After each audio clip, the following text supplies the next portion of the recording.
Traffic light sa Calasiao Junction inaasahang fully operational na sa susunod na linggo. Nagbabalik sa report si CJ Torida.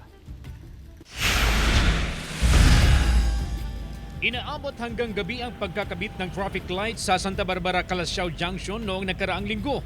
Ngayon, kumpleto na ang traffic lights, traffic counter, pedestrian traffic signals at ang mga CCTV na magsisilbing vehicle detector na kusang mag-a-adjust at mag-control ng traffic signals pagsapit ng dilim.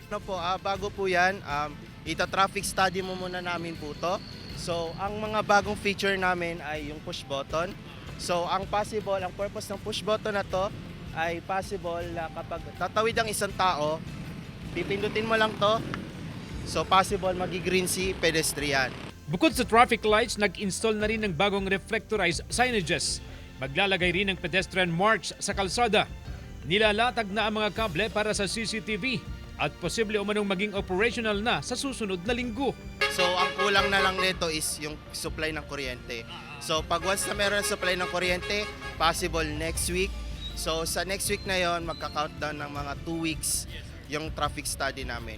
Once na okay na, pwede na po siya operate ng araw-araw in 24 hours.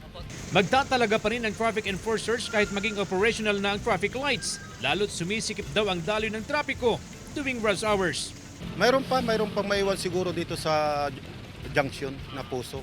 Kasi hindi naman pwedeng umasa na lang sa traffic lights.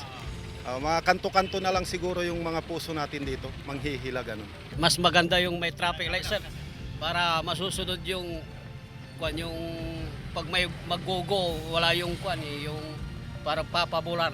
Kasama si Ron Taniedo, CJ Torida, One North, Central Luzon.